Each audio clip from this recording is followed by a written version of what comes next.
Siempre hemos dicho que hay un bloqueo que no es solo económico, comercial, sino que también, sobre todo, tecnológico, con muchas limitaciones para múltiples servicios, sobre todo de comercio electrónico, que los cubanos en general, no solo los jóvenes, no pueden acceder.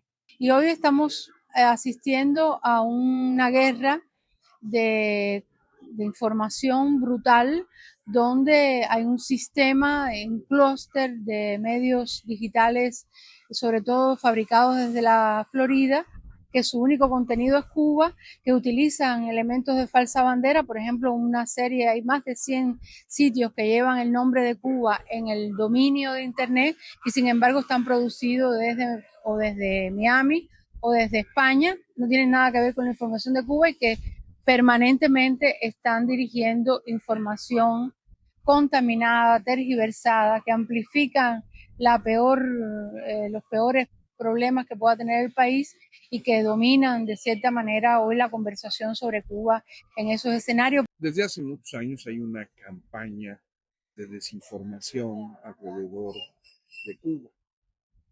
Eso no es nuevo, pero ahora es diferente. ¿Cómo explicarías tú esa diferencia?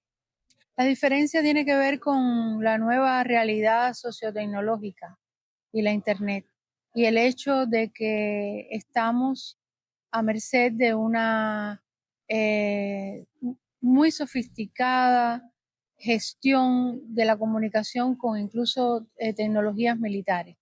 Nosotros estamos viviendo, Cuba llegó tardíamente a la conexión a Internet debido a distintos factores, entre ellos el impedimento tradicional de Estados Unidos de permitir que Cuba se conectara con los cables de fibra óptica que circulan alrededor del país.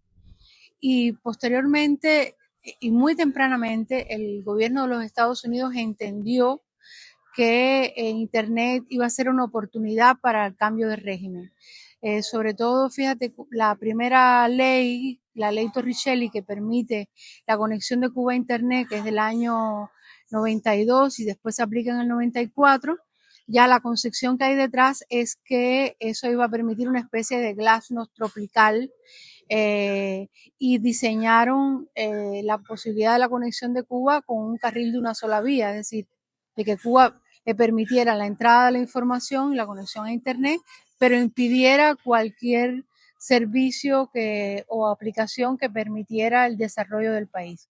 Por lo tanto, Cuba nace la Internet sin posibilidad de comercio electrónico, sin otros, eh, digamos, servicios naturales en Internet con un ancho de banda muy pequeño y cada megabit tenía que aprobarlo el Departamento del Tesoro. O sea, Estados Unidos tempranamente impidió que Cuba se conectara. Sin embargo, permitió todo tipo de desarrollo para tratar de que ese canal de información fuera de una sola vía. Y hoy estamos asistiendo a una guerra de de información brutal, donde hay un sistema, un clúster de medios digitales, sobre todo fabricados desde la Florida, que su único contenido es Cuba, que utilizan elementos de falsa bandera. Por ejemplo, una serie, hay más de 100 sitios que llevan el nombre de Cuba en el dominio de Internet y sin embargo están producidos desde Miami o desde España, no tienen nada que ver con la información de Cuba y que permanentemente están dirigiendo información contaminada, tergiversada, que amplifican los peores problemas que pueda tener el país y que dominan de cierta manera hoy la conversación sobre Cuba en esos escenarios, por no decir que las plataformas son norteamericanas y que además de eso imponen filtros algorítmicos a los contenidos que se generan desde Cuba, mientras que los que son generados desde fuera con un contenido antigubernamental son perfectamente admitidos, incluso violando las propias regulaciones que pueda tener las plataformas.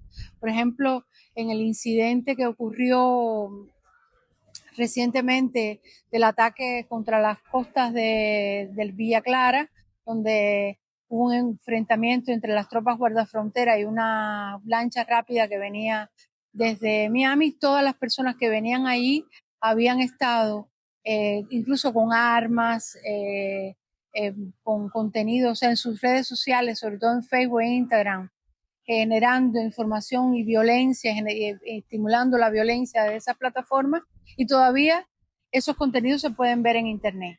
Es decir, gente con armas diciendo que van a venir a matar comunistas, etcétera. Es decir, hay una permisividad en las plataformas cuando hay contenido que generan o que estimulan la violencia en Cuba, y no ocurre de la misma manera cuando Cuba, por ejemplo, genera cualquier contenido defensivos, que son enterrados por los algoritmos.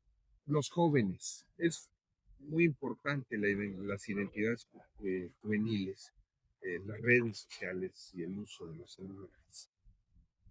Son jóvenes que no vivieron la revolución como la han vivido estas generaciones, que dan cosas por descontado.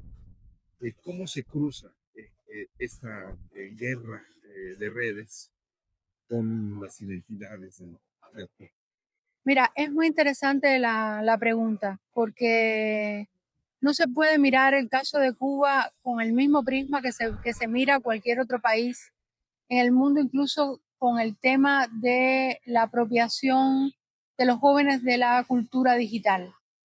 Acuérdate que en Cuba, ya desde finales de los años 90, principios de los 2000, había una política para generar habilidades en el uso de estas tecnologías. En Cuba se construyó una de las principales universidades de ciencias informáticas de América Latina. Eh, Mi hija, por ejemplo, que tiene 33 años, de que empezó en la escuela primaria, tenía un laboratorio de computación de Internet, con lo cual tenía grandes habilidades. O sea, los jóvenes tienen grandes habilidades para el uso de estas tecnologías. Las Naciones Unidas, incluso en los años más recientes, o sea, hablaba de cómo a Cuba había una débil conexión, una débil infraestructura de Internet, pero había una amplísima habilidades para utilizar estas tecnologías. Por lo tanto, ahí se da una especie de cortocircuito donde cuando se abren los servicios de datos móviles, la población que se incorpora, sobre todo juvenil, a estos espacios es enorme, ¿no? Entonces, hay conocimiento, hay apropiación, hay uso de estas tecnologías en las condiciones de Cuba, que a veces son muy limitadas por los apagones, por el déficit del servicio de Internet, y sin embargo, estos jóvenes se parecen mucho a sus pares en cualquier otro lugar. Entonces, parecería a veces por los consumos que uno ve que son contenidos frívolos, pero pasan cosas muy interesantes. O sea, por ejemplo, ante un fenómeno como la agresión o la muerte de los combatientes cubanos que cayeron en Venezuela, uno ve, por ejemplo, cómo la expresión de solidaridad, de dolor, se genera también en esas poblaciones jóvenes. O cuando, por ejemplo, la muerte de Fidel, que los jóvenes fueron los primeros que incorporaron en las redes estos contenidos. Es decir, se parecen mucho a los jóvenes de cualquier otro lugar, pero a la vez hay una especie de ADN nacional que tiene que ver con esos sentimientos antiimperialistas, de rechazo a la injusticia, de sentimiento de solidaridad. Hay que ver, por ejemplo, cuando hay un huracán o cuando los primeros que se movilizan también son los jóvenes. Hay como en la juventud mundial una cultura del consumo, Ajá. del individualismo, y hay una serie de conexiones a través de las distintas plataformas. Pero al mismo tiempo en Cuba hay plataformas que no se pueden tener acceso. Sí. Entonces, ¿cómo se crean esos puentes entre juventud cubana y otras juventudes en otras partes del mundo? ¿Qué plataformas sí se pueden ver aquí, ¿no? ¿Y qué plataformas no se pueden ver aquí? ¿Y qué efecto tiene eso? Bueno, aquí yo te podría decir que aproximadamente un 57 o 58% de las plataformas que están libres, abiertas en Internet, no se pueden acceder en Cuba salvo por VPN. Es, 57. sí, o 50 o 60%, algo así, de las plataformas. Es decir, hoy para acceder a servicios que están absolutamente abiertos en Internet, están muy limitados para Cuba, para todo el mundo. Lo que pasa es que también hay una cultura de la VPN, es decir, la gente se conecta sobre todo a través de filtros en Internet y, y hay otras plataformas como por ejemplo TikTok que está bloqueada totalmente para Cuba, no sabemos por qué, mientras que o sea, los espacios más populares de los jóvenes cubanos están, digamos, sus relaciones mayores de confianza están con Instagram, con Facebook, con YouTube, con X, que sí están abiertas para Cuba, aunque tienen muchos servicios dentro de esas mismas plataformas limitados para el país. Entonces, siempre hemos dicho que hay un bloqueo que no es solo económico, comercial, sino que también sobre todo tecnológico, con muchas limitaciones para múltiples servicios, sobre todo de comercio electrónico, que los cubanos en general, no solo los jóvenes, no pueden acceder. Y los jóvenes, por ejemplo, a través de plataformas como esta, los jóvenes cubanos, pueden tener acceso a lo que suben otros jóvenes cubanos que viven, por ejemplo, en Florida. O sea, Sí, sí, hay, sí. hay forma de que se No, no. despierten envidias, celos, aspiraciones por esa vía. Claro, o sea, está totalmente, de hecho es un carril de una sola vía, porque las posibilidades de acceso que pueda tener un joven en la Florida, uno cubano, son muy diferentes. O sea, aquí no solo estamos lidiando con las limitaciones de acceso a Internet, sino también con muchos servicios que está abierto en Instagram, por ejemplo, de monetización de los contenidos digitales, por ejemplo, que no puede acceder un joven cubano. Entonces, y hay otras limitaciones. Por ejemplo, nosotros hemos hecho estudios de contenidos que se suben desde Cuba, desde una cuenta en Cuba, que tienen un rendimiento 50% menos que ese mismo contenido que se sube de cualquier otro país del mundo. Con lo cual, sabemos que hay un filtro algorítmico de la plataforma que impide la visibilidad, o sea, limitan el alcance de esos contenidos.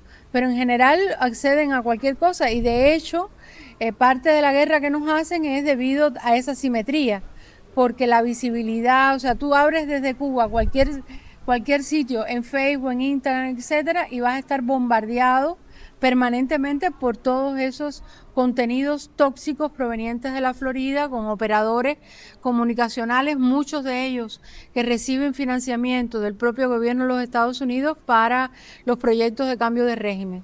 Mientras que para que un contenido desde Cuba se pueda ver fuera, ahí hay que luchar con el algoritmo que bloquea esos contenidos. ¿Qué tan extendido está el uso de los celulares, el manejo de las redes en la población cubana? Eso, una extensión enorme. De hecho, fíjate, en el Cuba se abre el servicio de datos móviles en diciembre del 2018 y en enero del 2019 casi el 20% de la población ya estaba conectada. No tengo los últimos datos, pero estamos por encima del 90% de la población que tiene móviles o tiene servicio de datos. Aquí el problema está en que, por ejemplo, ahora con la crisis y los apagones, cuando se va la corriente, las radiobases que no tienen batería también se caen y por lo tanto los sistemas pues se limitan mucho las conexiones a internet y entonces se está produciendo un fenómeno que los expertos llaman de ola retardada, es decir, en los momentos de corriente eléctrica pues hay olas de conexiones que son muy altas y que se puede ver en cualquier plataforma de rastreo de datos en Internet. De hecho, en algunos estudios que se han hecho en Cuba se demuestra esta línea que parece un ecocardiograma, ¿no? De cómo la gente en los momentos y en las zonas donde hay conexión, donde hay electricidad y por tanto hay conexión a internet, la gente se conecta. Es decir, es muy alta. Lo que pasa es que se produce muchas veces en estos circuitos que tiene que ver con la conexión, con el servicio de electricidad. Y la otra cosa, hay una disparidad muy alta entre la producción de contenidos que generan estos laboratorios de intoxicación mediática y los que se generan desde Cuba, por muy distintos factores que tienen que ver con la cultura, la apropiación, las condiciones a veces para producir contenido desde los propios medios o desde la gente, y por lo tanto prácticamente la simetría desde el punto de vista de la generación de contenido es muy alta. O sea, desde lo que se produce desde aquí y del relato que se genera desde estos laboratorios, desde Miami y España sobre todo. Y finalmente, durante muchos años había una prensa con un mensaje muy claro desde el gobierno, desde el partido. El Internet rompe esta dinámica. ¿Cómo se da esta relación hoy en día? ¿Hay una política gubernamental de comunicación desde las redes? Sí, sí, la hay. Lo que pasa es que es muy desventajosa, o sea, la avalancha de contenidos que se generan desde las plataformas y sobre todo desde la derecha transnacional que se articula muy bien en las redes sociales contra cualquier información o cualquier proyecto que se genera de Cuba es muy, muy, muy asimétrica. Y aquí hemos estado lidiando con un problema que es cultural. Es decir, nosotros desarrollamos la conectividad a Internet y toda la infraestructura tardíamente, pero se desarrollaron las grandes, digamos, autopistas para la conectividad a Internet, pero no se desarrollaron a la par toda la producción de contenidos y de aplicaciones y servicios en correspondencia con esa apertura. Por lo tanto, los servicios más populares en el país son los norteamericanos, las plataformas norteamericanas. O sea, nosotros no tenemos, estamos empezando a desarrollar y hay algunas proyectos cubanos como Picta, que es parecido a YouTube, o Todus, que es parecido a WhatsApp, pero todavía esos servicios no se han consolidado porque también eso necesita respaldo en servidores, necesita respaldo eléctrico, que en medio, nos ha agarrado en medio de la crisis, eso no se ha desarrollado a la par de esas otras plataformas norteamericanas. Y ahí todos estos diseños de cambio de régimen han visto tradicionalmente una oportunidad para infiltrar o para generar toda esta información tóxica que al final es una información dominante en las redes cuando tú buscas algo sobre Cuba. Es muy difícil que los proyectos de acá se visibilicen. Por eso, por ejemplo, ahora ha tenido un gran impacto lo del convoy Nuestra América, porque en la medida que ha venido gente que ha conocido la realidad, que ha traducido esa realidad a través de sus propias redes, sus propias plataformas, de pronto aparece otra Cuba, que está como enterrada y escondida debido a esta simetría comunicacional que tiene que ver sobre todo con las redes sociales. ¿Algo más, Rosa Miguel, que quieras? No, encantada. Y agradecerle a la jornada su extraordinario trabajo que es parte de esta, digamos, esta nueva mirada hacia Cuba y esta nueva interpretación de Cuba tiene que ver mucho con el trabajo que ha hecho la jornada en estos días.